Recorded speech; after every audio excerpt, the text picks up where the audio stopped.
Okay, cool. My name's Glenn Wharton. I'm the managing partner, president of Texas Inspection Partners. We've rebranded ourselves as TIP Home Services, so you'll see a slightly different version of that logo on the cards in front of you because we do home inspections, which I've done for 20 years, but we also recently just added pest control. So that's me. I've been doing home inspections in the Woodlands area. I live at the front in Shenandoah for 20 years. I've done about 10,000 home inspections. I've got 2 partners, and then we've got 2 other home inspectors, so there's 5 of us in the company that do inspections, and then we have a full-time pest control guy. But between us, we've done probably 30,000 home inspections and double that termite inspections and pest controls. There's a lot of experience out there with the better people if you find the right guy to talk to in this marketplace. There's some really good home inspectors. I'm not the only one. I'm a particular fan of Mike Weibel over at Mastercraft Inspections. You'll see his marketing stuff around the office. He's fantastic. The main thing is to separate the men from the boys, as we used to say in the Army. Not that there aren't a couple of good girl home inspectors. Kingwood, there's one in town. They're just a little fewer and farther between. But the bottom line, if I can be sexist for a minute, is you do need to separate the men from the boys in the industry. There was a major change in home inspections in '02, and they made it way too easy to become a home inspector. It got so bad so fast that by about '04 they had to change that again, the Real Estate Commission.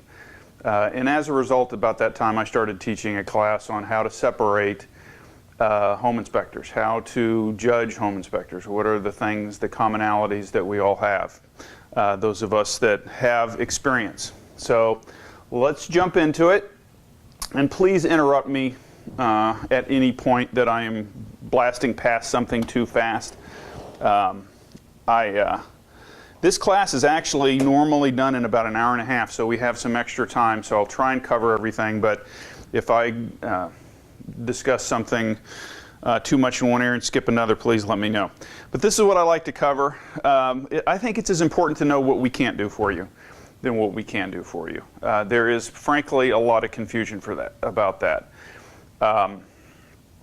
There is, politely, a trend in society for people to want to assign blame for their problems to other people because I can't possibly be responsible for my own problems in life. And that gives all of us pause to have problems every once in a while. Home inspectors are no different, so we'll talk about what we can't do for a buyer, because I really want the people who deal with us to have realistic expectations. And I think as a customer service person, and that's really what I consider myself to be, an educator and a customer service person, I think it's as important for people to understand what I can't do as what I can do for them. Realistic expectations is huge. And then I'm going to talk about what your role is in this, if I may be so bold. Texas is also odd in that we're the only state in the union that has a standardized home inspection report form. Nobody else does. We're the first state to license. Now more than half the state's licensed, but we're still the only state with a standardized report form. And it's a good one, but you need to know how to read it, and you need to know how to criticize it and offer feedback to home inspectors that aren't using it as well as it can be to communicate the point. And then what I consider the most important thing about home inspectors and how to judge them is their process, how they do their job.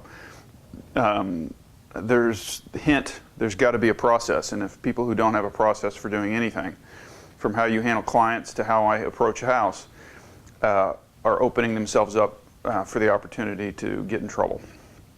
And then, of course, we'll cover whatever questions you have at whatever point. All right, so what is a home inspector?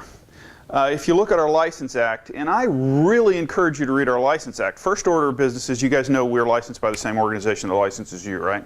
TREC licenses you and I. Our whole standards of practice is 19 pages long. Granted, if you've read your own standards of practice, it's some pretty dry reading. but it's actually not hard to understand what a good home inspector is and can do and can't do if you review that. But unfortunately, that's about where Trek gets off. We're highly trained visual observers. Good home inspectors, though, will offer two more things for any buyer or real estate agent, in that we're educators.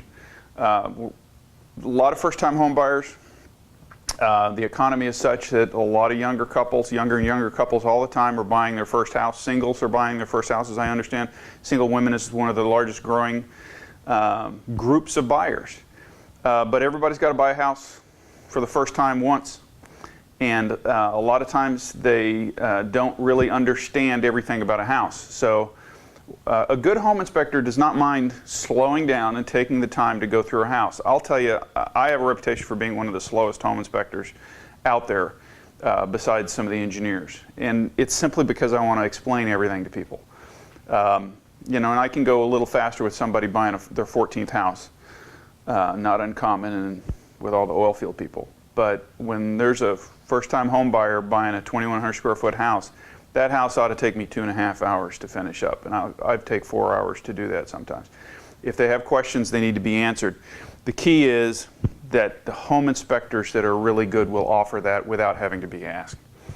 And if you're routinely not seeing that, or an actual irritation with questions, that's a red flag. Now, there are buyers who will come to home inspections and they will measure and mentally decorate and take pictures, and they will not follow me around. And that's okay. You know, if you're on your 4th house and 5th house and you've got it down and you've got the natural skill and you don't want to follow me around, that's fine. But also, if you're a first-time home buyer and you want to follow me around, that's great. I have no patience for home inspectors who say, don't follow me around. After the fact, a good home inspector is a continued resource. I tell people all the time, and I usually have to repeat it because they look at you like you're crazy. Free advice comes for as long as you own the house. Call me if you have any questions. And that's usually where people go, what? I'm very serious. You know, we charge over $300 for our basic home inspection by the time we do we start at $285, but that's under 1,500 square feet. By the time you do that and a WDI, we're at $350, $370. You know, for that amount of money, I think people ought to get service after the fact. So that's what we offer. And once again, we're not the only ones who do that. But that is a great way to quickly separate the men from the boys in our industry. And frankly, the reason the boys don't want that to go on is because they don't want to have to justify what they do or explain things that they're not as experienced at. And I get it, because I was a first-time home inspector, 20 years ago, and it was tough to walk people through. That's why you go back to school and get more classes. The state of Texas says a home inspection is a visual evaluation of the accessible areas of the home at the time of the inspection. I underline my favorite words. It's important to understand that a home inspector does not disassemble and evaluate the internal parts of anything. And if something is not accessible or functional, we can't evaluate it. The way our License Act is structured, we're not supposed to light a water heater. You can tell me the gas is on. You can prove to me that the range works, and I'm not supposed to light that water heater that was turned off when the seller moved out to move to his new house. Now, do we? Sure. If that's all that's off. But routinely, we have to go back and finish inspections because gas is particularly the big one. But that is considered inaccessible because it's not prepared for operation. But that also means that I don't disassemble the air conditioner to find out why I'm not getting a good temperature differential. And believe it or not, that is a point lost on a lot of younger first-time home buyers, that home inspectors do not dig into it and find out why. I get a odd look at least once a month from somebody when I say, The temperature differential on your air conditioner is only 8 degrees. It's supposed to be 15 to 20 degrees. We need to get a good HVAC guy in here to figure out what's going on. And they'll look at you like, you're not going to tell me? This is where I make sure everybody understands. A home inspector is a generalist. My attorney and the attorneys at Trek and the guys that teach these classes to noobs will always say you got to stay away from being the expert. Because we're not. I'm not an HVAC guy and a plumber and an electrician and an engineer. Can you imagine what I would cost if I was an expert in all those things? And no one would buy it. That'd be too expensive.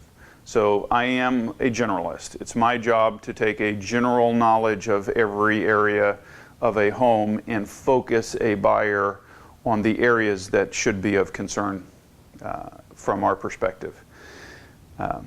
The key is areas that should be of concern today. And this is another one of those things that first-time home buyers struggle with sometimes. If the dishwasher dies 3 months after I move into the house, I don't know that that's going to happen in 3 months, in 6 months, or in 3 years. That's why you have a home warranty, right? I can't tell you when anything is going to die. Especially, and I love using the dishwasher as an example because the dishwasher is a great example of an appliance that almost never transmits a problem.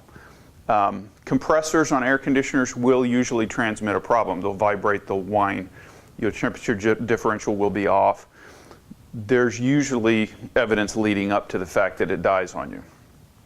Garbage disposals, dishwashers, ovens, one day they don't work. And you have to call out the home warranty people.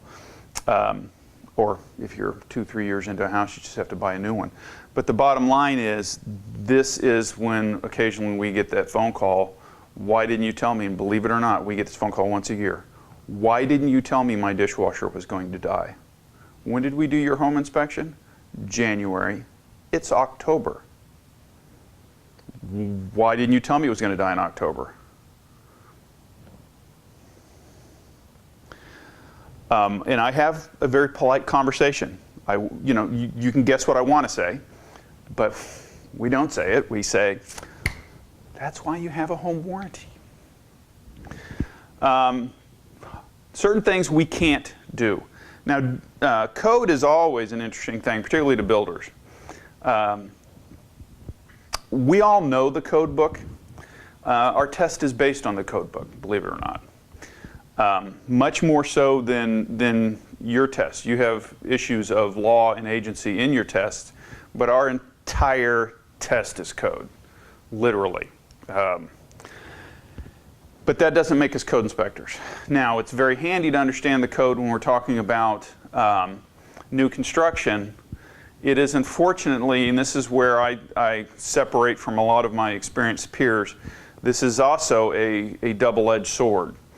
I want you to remember this, because where I got these, this is what we're not list, where I got this list, is from the License Act. You can look at this in our License Act. And that's important because one day you're going to list a 1985 house. And a home inspector is going to come out and say, your bathroom exhaust vents are not terminated to the exterior of the house. I'm sure, because that wasn't code till 1990. So my advice is you politely tell the buyer that wasn't code at the time the house was inspected. We're not going to fix it. You bought a 1985 house, you get a 1985 house.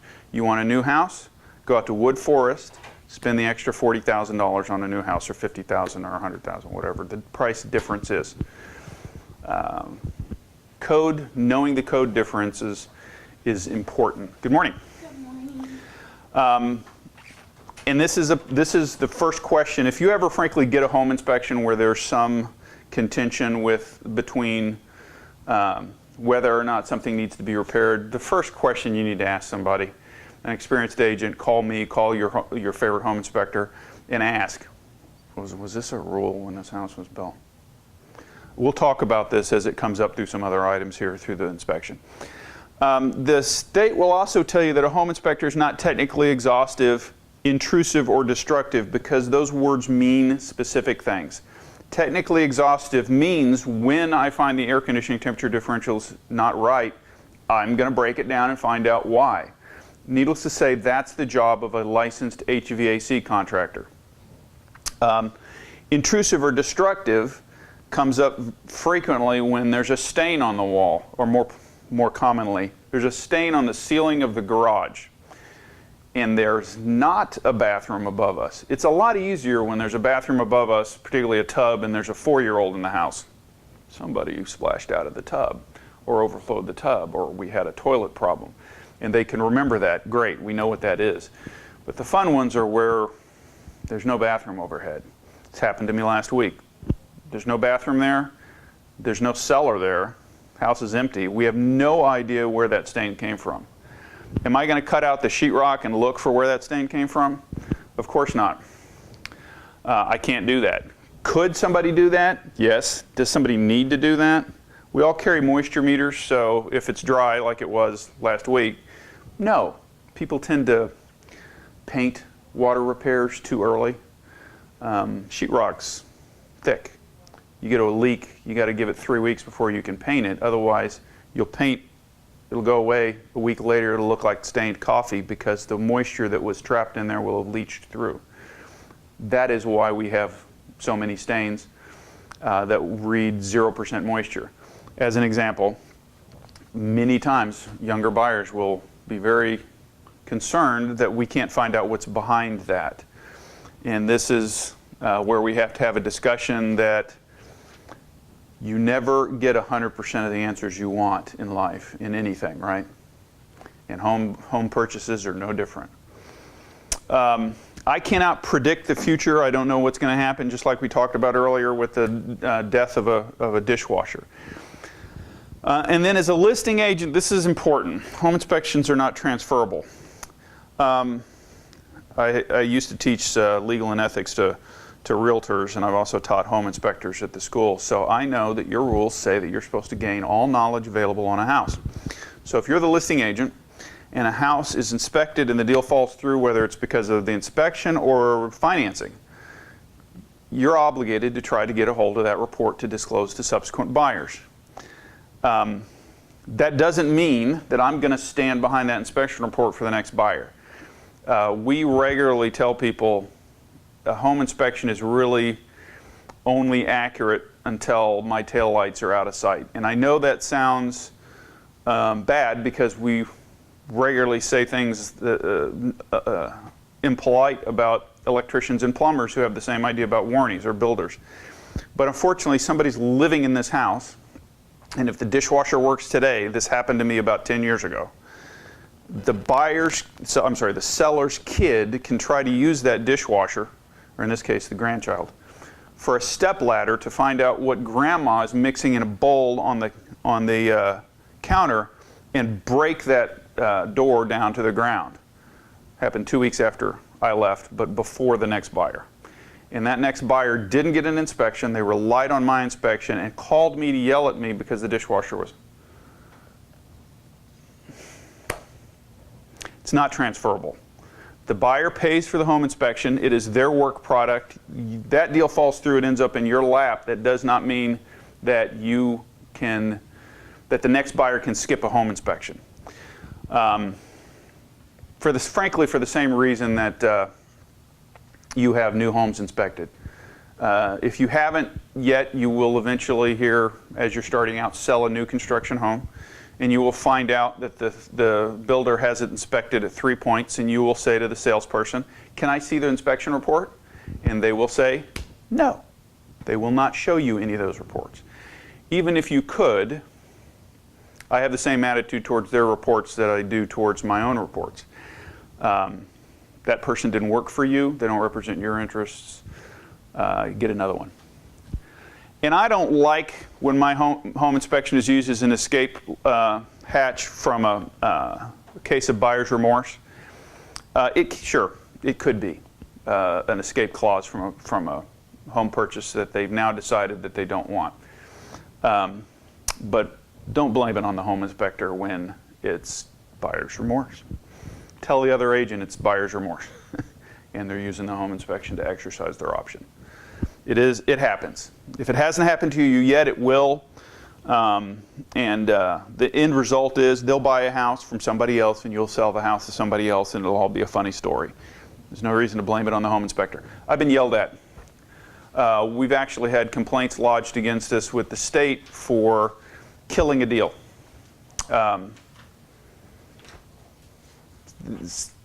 Sellers want to have somebody to blame sometimes. Okay, if I may be so bold, what is your role in this process? I cannot emphasize enough, schedule early during the process if you want a home inspector that you would want. And I know that sounded convoluted, but I'm serious. There are far more home inspectors than there are good home inspectors. Understanding that home inspection is a combination of skill and experience, just like being a realtor. Right now, we're in the slow season, and my next available is Thursday afternoon or Friday. If this were before school got out, my next available would be next Monday or Tuesday. And that creates a problem for your option period. Now, you know, two of my partners are probably available on Wednesday. Our most junior guy is probably available tomorrow. It's slow season. But it's not uncommon during the busy season for all of us to be 5 to 7 days out. And how long is your average option period? Yeah, and as short as 7. So what we tell everybody is, don't wait till you're done negotiating. As soon as the client says, that's the one I want, let's go write a contract. While you're here writing a contract in your office, have them book the home inspection 5 days out. I know there's a possibility that you may not be able to negotiate the deal in 3 days, but how often does it take to negotiate the average deal? Yeah, 3 days, maybe 4. So add 2 to that. You know, if you think your average is 4 days, add 2, plan a 6 days out. If you have to take me 7 days out and it takes 4 days to negotiate the contract, do the math. You've got time. The key thing is, why are we doing all this? Because what if I recommend that you need an HVAC guy to come look at the house, and we're on day 9 of a 10-day option period? I would rather you be on day 3 of a 10-day option period than day 9 of a 10-day option period. So schedule as soon as possible. The problem is if you don't do that, and this happens all the time, every Monday, particularly on Mondays, my secretary will get a phone call and somebody will say, hey, this is Bob. We signed a contract last Monday. I was supposed to call and schedule an inspection all week, but I got busy at the office. So I need an inspection this afternoon or tomorrow. Can you handle that? No, we can't. And you have to take a second or third tier guy who, if somebody's available in 2 days in July, unless it's a cancellation, and that does happen. We get cancellations and fill them immediately. My secretary keeps a running list of people who took the 7-day out inspection but want to move up if we get a cancellation. If you routinely find a guy available 2 days out in June and July, this is not an experienced home inspector with all the associated risks. At that point, I say I want you to provide access to the property, and really what I want you to do is make sure the seller knows we're coming. All of us have met mom in a bathrobe, every one of us, and it's uncomfortable for everybody. The fun ones are when I ring the doorbell twice, kick out the lockbox, walk in the house, immediately, I'm literally in the habit of yelling, home inspector, please don't shoot me. It relieves the tension, but I also want people to know I'm coming. I will tend to go straight to the master and listen for the shower first in the morning. And I can't tell you how often we have said, oh, the shower's on, let's get out of here.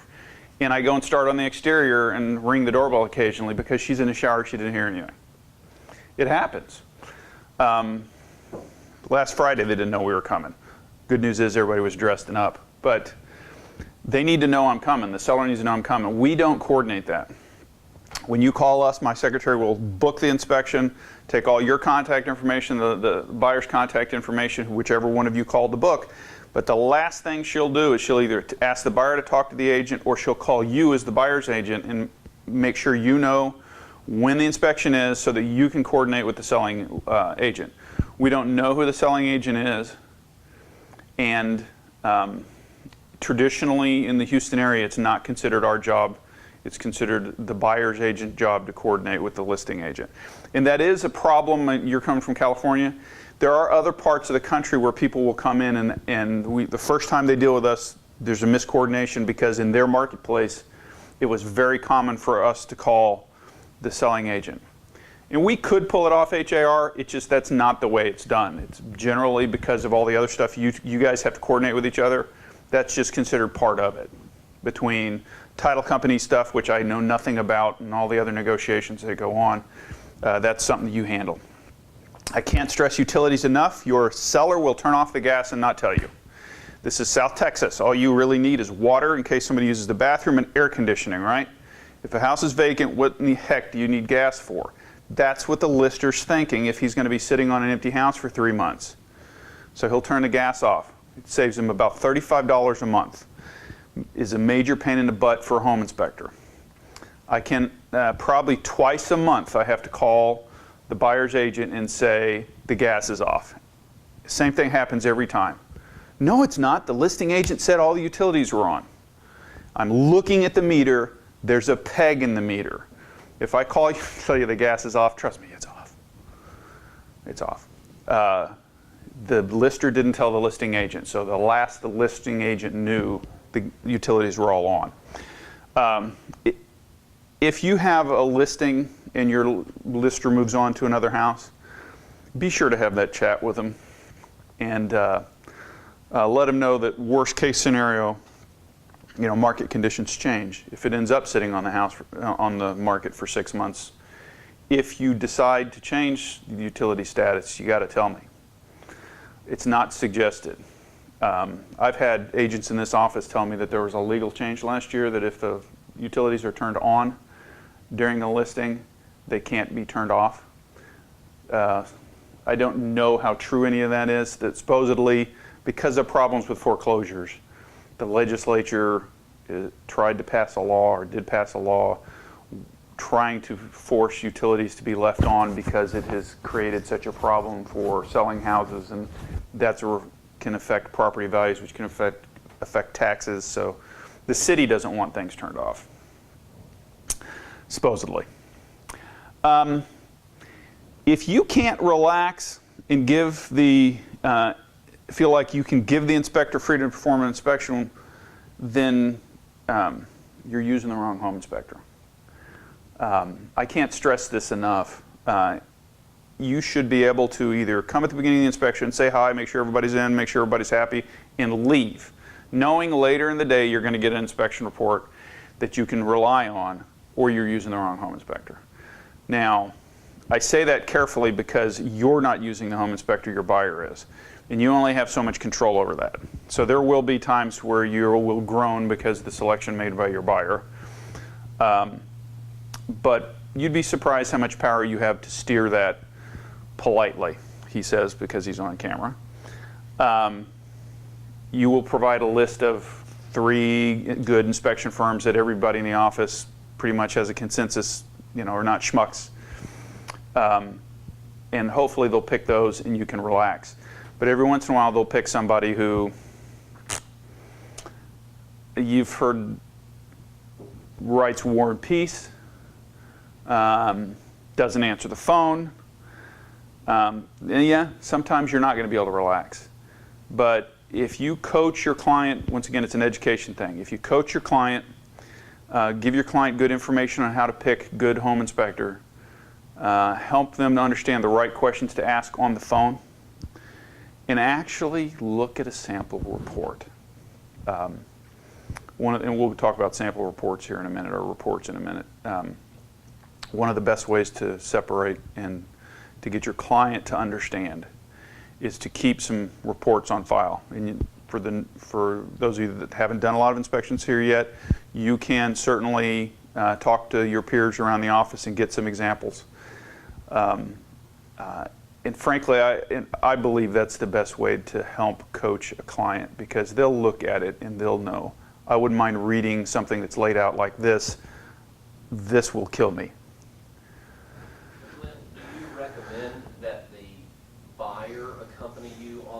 inspection? Absolutely. Okay, just not the buyer's agent? Oh, it's a terrible use of your time. Yeah, well, I agree, yes. And I know that for management, a lot of times we have the whole discussion about liability. Frankly, as a professional home inspector, that whole argument just irritates me, because any home inspector who says that the presence of a seller or an agent caused them to be afraid to write something down should have to turn in his license and go away. I don't care who's there, I'm going to write what I write. The thing about agents being there is you have better things to do with your time.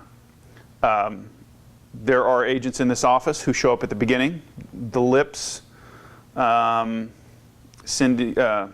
and Sandra, almost always there at the beginning. There are agents in the office that show up at the end. Jackie, Sandy, and are almost never there at the beginning, because they want the summary at the end, whereas Betty and Stephen will just read the report. They just want to make sure everybody's in at the beginning. So whichever philosophy you take, I don't care. The main thing is I want the buyer there to learn if the buyer wants to be there. Okay. So how long should it take to do a home inspection? That depends. If the buyer's there and is actively asking questions as a first-time home buyer, that is obviously going to lengthen the inspection. And this comes up with your listers all the time. When you guys start listing, every once in a while I get a shock when an experienced agent whose name I've heard for 10 years, or the seller, and I got an agent on the sign out front that's been around a long time, the seller on the way out the door says, yeah, okay, you think you'll be done in about an hour? That's what my agent said. I could come back in an hour and you'd be done. I can barely get out of my truck and get set up in an hour. I really seriously almost never do a home inspection in less than 2.5 hours. To comply with the License Act, seriously, I challenge the average home inspector to do a 600 square foot condo in a high-rise downtown, which means you don't have to do the exterior, there's no attic, and there's no slab, and there's no roof, in under an hour and a half, and comply with the License Act of the state of Texas. I just don't get it. So if it's a 1,500 square foot little starter home in Grogan's, or a 5,000 square foot house out here, it's going to take at least 3 hours plus, depending on size and age. The biggest things that go to how long it's going to last is size and age. My secretary can tell you approximately, but then it also is experience level of the buyer. My joke is the buyer a Yankee? But really what I mean is, are they from basement land? If somebody's from basement land and has no experience with foundations, then there's a different mindset. California, you had water heaters strapped down, but really there's not a huge difference in construction in California than Texas, other than your ground moves quickly, ours moves very slowly all the time because of clay soils.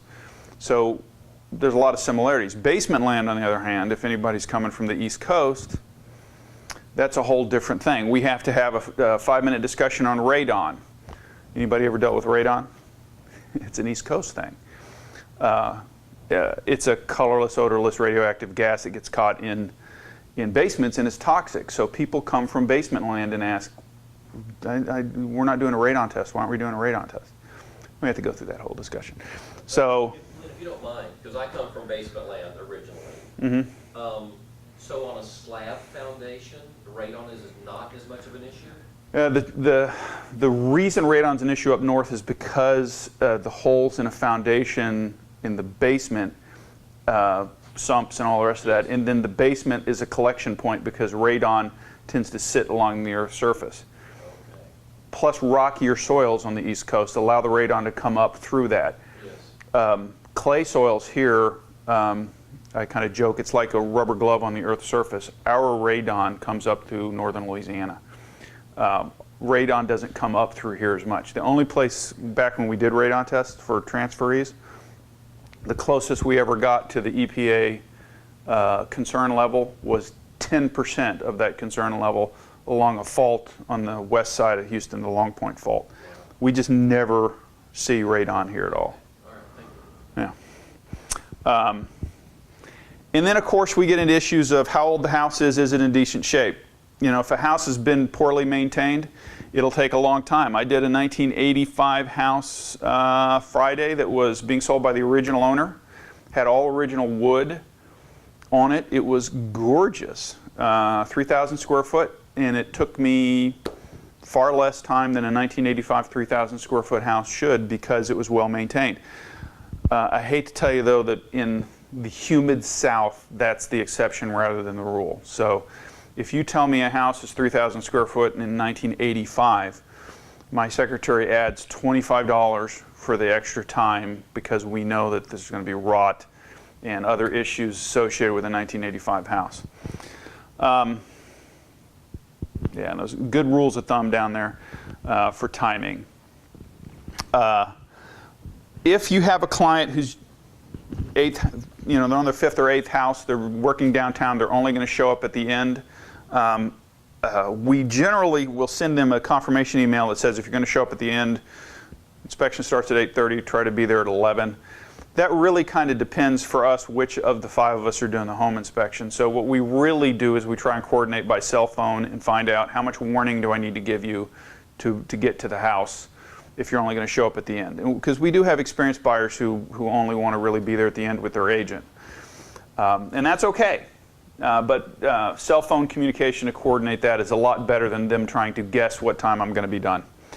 Now, if a buyer is going to be there, wear comfortable shoes and show up at the beginning.